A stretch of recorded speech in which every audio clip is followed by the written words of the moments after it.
আমাদের গত স্বৈরাচার শেখ হাসিনা বিরোধী আন্দোলনে সারা বাংলাদেশের সর্বোচ্চ আন্দোলন হয়েছে আমাদের এই যাত্রাবাড়ি ডেমরা মহাসড়ক। এখানে দেশ নায়ক তারেক রহমানের নির্দেশে আমি এই এলাকার জনগণ, ছাত্র, যুবক, কৃষক, মাদ্রাসার ছাত্রদেরকে হুকুম দিই। এই পরিপ্রেক্ষিতে হাজার হাজার লোক এই স্বৈরাচারী আওয়ামী লীগের বিরুদ্ধে নামে লাখ লাখ লোক সমাবেত হয়ে জনগণের রোষানালে পরে এই স্বৈরাচারের পতন হয়েছে। এই যাত্রাবাড়ি থেকে পতন হয়েছে। আপনারা নিশ্চয় অবগত আছেন। আমি প্রত্যেকটা বক্তব্যের মধ্যে বিগত দিনে বলতাম যে এই যাত্রাবাড়ি আন্দোলনটা হলে কোন সরকার পতন হবে ইনশাল্লাহ। এই সরকার পতন হচ্ছে আর 100 বছরও তারা এই এলাকায় দেশের ক্ষমতা আসতে পারে। তাদের দুর্নীতি, তাদের হত্যার সমস্ত বিচার হবে।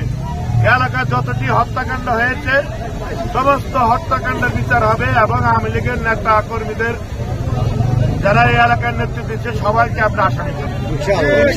এই বিচার বাংলার মাটিতে করবে।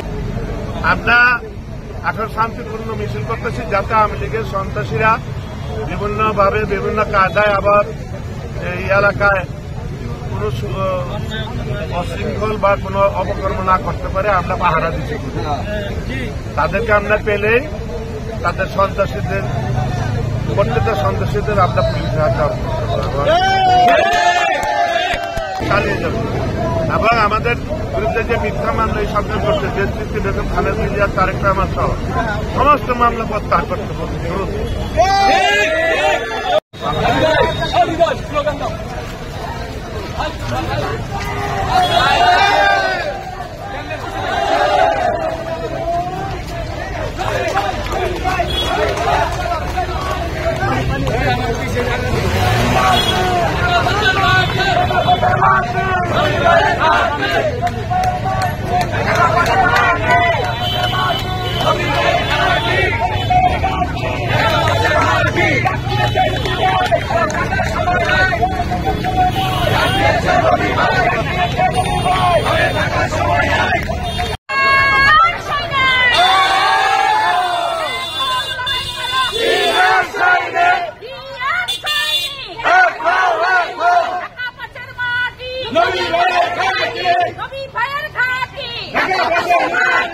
আমরা সবাই জিয়ার সেনা